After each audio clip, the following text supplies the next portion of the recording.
All right, ladies and gentlemen, live simultaneously from Seattle, Washington, as well as Austria.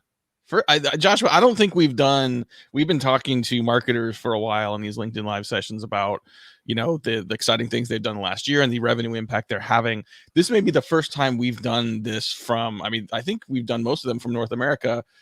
Um, hello, Austria. It's a little later in the day. Thanks very much for joining us. Yeah, thanks for having me. But as you might notice, I won't have an Austrian accent. I am originally from the States, from San Francisco specifically, but moved out to Austria about 4 or 5 years ago. So excited to communicate with the States as always. Awesome. Well, I appreciate you doing this. I'm also happy that you have joined the Cool Microphone Club, so we have that in common as well. We've got a lot I want to cover. You've been doing some amazing stuff over there, especially over the last year in your go-to-market strategy. Want to start just if you could just sort of introduce yourself, a little bit about yourself, your company, and your role. Yeah, so I work at BitMovin. We're a back-end video technology company. We do video encoding. We have a back-end video player and video analytics, and I do digital marketing for them, and specifically a lot of content. So if there's content specifically from the marketing side coming out from BitMovin, I've had some sort of impact. I've had a hand in it in one way or another. Webinars, PDFs, blogs, editing, distributing, a little bit of everything. Man of many roles. Well, and you have a fairly small team, right? And I think when you have a small team, you not only have to be really precise about what you choose to do, but also get more leverage out of things you're working on. Talk a little bit about what that means in terms of combining content and demand into sort of a cohesive approach. Yeah, so we do have a 10-person marketing team as a whole, and my team specifically, which is the digital team, only has 3 folks. So we really have to find ways to prioritize what we're working on. But I have to say, one of the big benefits that's come with the pandemic, I know there aren't many, but a lot of our team, we've had to work a lot with the rest of our marketing team. So our events team, they kind of stepped away from focusing so much on trade shows, and they started working a little bit more on the digital side. So it's been a lot more of a cohesive and collaborative initiative. And bringing it all together, we went away from doing only trade shows, and we focused a lot on creating an experience where you are generating meetings that would eventually generate revenue and pipeline through other methods. So highest level, you have blogs, which don't really do much. That just generates awareness. Mm-hmm. We also have things like PDFs, and that's also high level. That has a really long turnaround time in terms of generating some pipeline. Usually we expect 6 to 9 months, but then webinars and live events, and webinars is a big term too. That can be demos too. Those can have as quick a turnaround for pipeline and potentially revenue as 1 to 3 months, depending on where the potential contact or client was within the sales pipeline. Like if they were in long communications, that can help move a deal along. Mm-hmm. Or in the cases of someone new, it's usually on the longer end of that scale, because you're introducing someone to a new product and a new service. Speaking of webinars, you pivoted hard to webinars last year. And I think you mentioned you did like over 160 webinars in 2020. That is a crazy number. First of all, like, can you kind of walk us through the strategy? How did you pull that many off? And then how are you moving to sort of will probably be, I assume, a more hybrid approach moving forward?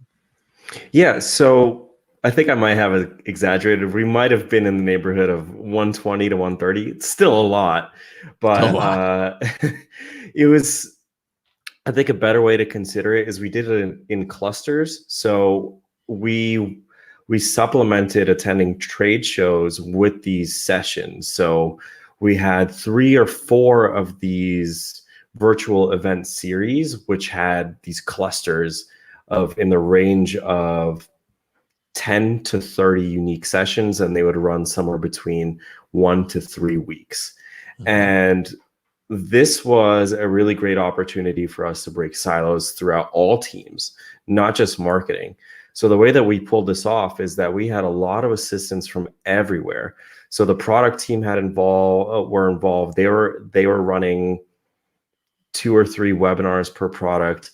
Engineering team were involved. They were doing tech talks, getting a lot more technical oriented stuff. Um, our solutions teams, they were running demos. And then we also had salespeople coming on and doing essentially case studies, getting some clients involved in the conversations. Our executive team was involved heavily too. They were doing kickoff panels where we had either partners or other high level organizations joining in. We did 2 webinars with Variety, for example. We did a couple with organizations like IABM, Streaming Media, etc. So it was a hugely collaborative effort. Marketing team and our team specifically, of course, we were there to put things together, make sure everything was running on the back end, get the website live. Huge kudos to our design team for actually launching a unique website for this alone. And I think for the very first virtual event series, we had about a month and a half turnaround. So some of the viewers may know one of the biggest events in our particular industry is NAB, which takes place in Las Vegas. So that is every April, if I'm not mistaken. And we got the news in early March, hey, NAB is not happening. So we had a month and a half to turn this around. And we were one of the first movers. We had a 20-session event where we talked about all of this stuff. But it was really great. But it was a huge learning experience. I'm impressed with how collaborative you're describing the environment inside the company, just working with between marketing, product, the executive team. Talk a little bit about the collaboration between marketing and sales and what that looks like, both in terms of common objectives as well as just regular motions to go after target accounts. Yeah, so that was actually one of the biggest learning experiences. So our very first virtual event series, we kind of just threw content out there. We went out to the company. We said, hey, if you have an idea about something you want to present, let's just do it. And we found that while that was really impactful, it wasn't necessarily bringing in the specific leads that sales needed to close deals to generate revenue. So we went back, and throughout the year, we would constantly sync up with our AEs, our SDRs, our directors of sales and say, hey, what do you need? Which are the specific leads that you want? What's the type of content they're seeking? And we started to, first and foremost, we focused our content. We got that aligned with more product fit, and specifically, hey, this is what our customers, what our prospects are seeking. Like, they want to learn how certain technologies work, how they're interconnected. That was the first step. The next step was actually getting that communication and passing those leads along and cleaning those lists. So we're still segmenting and improving on that process to better have that communication. And then perhaps the latest improvement was really connecting that communication. So marketing, of course, we're one of the biggest drivers of generating leads, but inside sales and the SDR team, they're the unsung heroes of lead generation, because they do a bunch of outbound to get new people who may not be necessarily in our system to join these events. And the way you get outbound to be successful is you have to have your salespeople understanding what the content is and how does it fit into the whole ecosystem of what you're providing. So that's what you'll see in our more recent events. And for example, towards the end of 2020, our events were more focused around product fit. B, they had a lot more alignment for what our sales teams were seeking. And C, you had a lot more new leads, new focused A accounts, B accounts, C accounts coming in, because we had that alignment. Marketing was targeting the accounts that we wanted to hit. And then right there alongside, hand in hand, we had sales also doing direct outreach and prospecting and finding other new people to join in. Love it. Couple weeks ago, you guys announced a big Series C funding round, so congrats on that. That's a big step for companies, and usually at that point, you're like, okay, like we got something here. There's clearly a product market fit. Now let's put some rocket fuel underneath it. Just really increase awareness and help people better understand the problem beyond those early adopters as well. Talk a little bit about how now, not just with more money, but also just with sort of a more mature sort of growth phase organization, how is your go-to-market strategy shifting a little bit from a content and a demand standpoint? What's interesting is from the leadership perspective, what we've been told is, hey, we have more money, but that doesn't mean that we're spending it right away. Right. We have like a very, very well-defined spending plan, and it's kind of aligned with how our growth plan was originally. This is helping us support what we're already doing, but with a lot more focused. Mm-hmm. And this is perhaps where the term ABM comes in. We are similar to that product fit alignment for webinars and outreach. We're now making this company wide. We're really focused. We're doubling down on our messaging. We're doubling down on our branding. We're hiring the right folks on sales, on product, on solutions. We really want to just become the best in class, known as the innovators and the leaders of our space. So it's really just about, hey, how do we get us to the next level? And it's an iterative process. I mean, it is big funding, but it's also a very keen understanding for us, like, hey, we're doing a lot of the right things. Now it's just further improving, looking at the numbers, and doubling down on what we know works. Mm-hmm. Of course, there's still a lot of experimentation to be had. We're bringing in a couple of new tools and a couple of new distribution methodologies to try to improve that. But it's just a matter of really expanding and getting the name out there.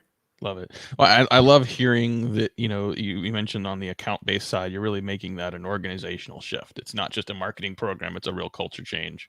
And love that despite having more money, you're going to continue to be strategic and smart about where you choose to put focus. Speaking of where you choose to put focus, small team, a lot on your plate, growth expectations. I can't imagine what your input is every day and what your calendar looks like.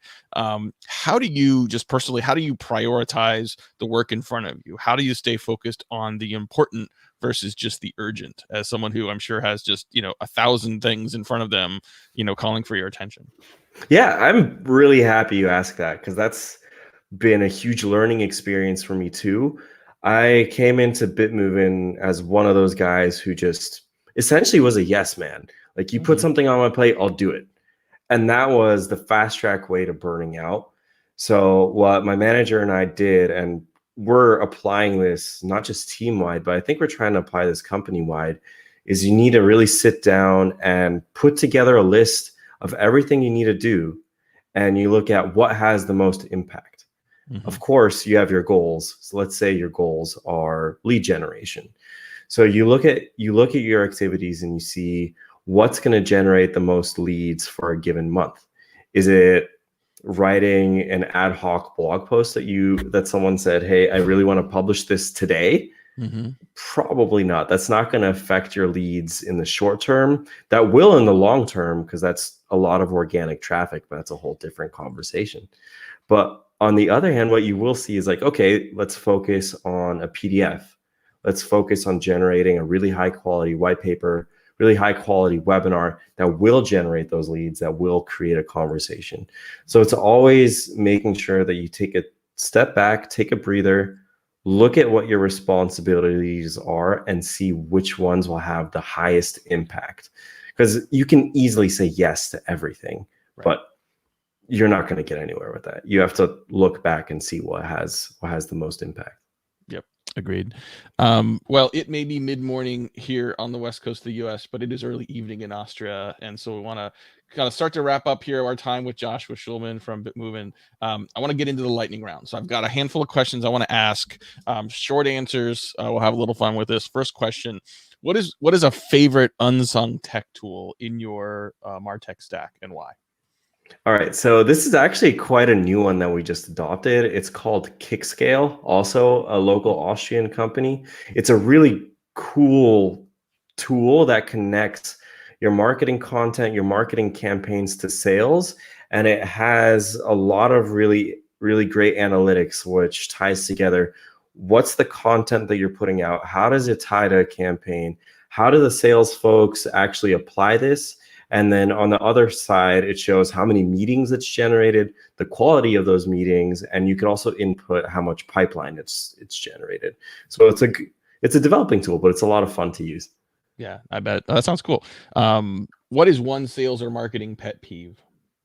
Sales or marketing pet peeve. Oh man, I just got this the other day.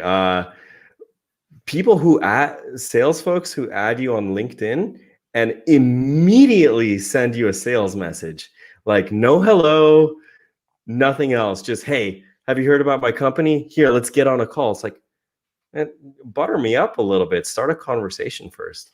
Buy me a drink first, for crying out loud. Yeah. I totally agree with you. What is one guilty pleasure that you are in fact proud of? All right. I have to admit, okay, so I come from a native advertising background, but I was in customer success. Mhm. And joining a marketing team, especially digital, I got to work with social. So guilty pleasure. I get to be on social for most of the day, and it's my job.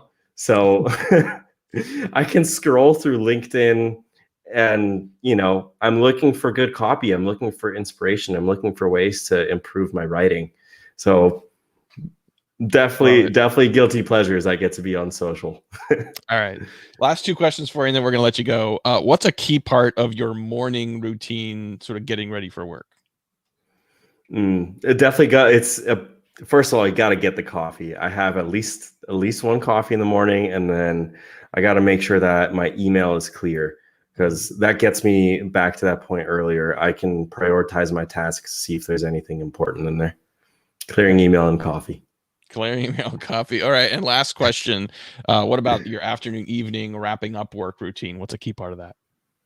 Well, I have a dog, so it's, I gotta play with my dog for about 30 minutes, get my mind, clear my mind, and then I can get back into the focus. And once that's out of the way, I can focus once again. But given that I'm here in Europe, my evenings end up being pretty late. We have a team based in San Francisco, so days that go until this time is quite normal for me. So it's I believe it. Always gotta turn off eventually. But yeah. Well, I appreciate this very much. I know a lot of people watching appreciate it as well. We're gonna let you get on to your evening there in Austria. But Josh Shulman, Bitmovin, thank you so much for joining us, sharing a little bit about what makes you tick and what you guys are doing out there. Thanks, Matt. It's great coming on. Really appreciate it. Thanks everyone for watching.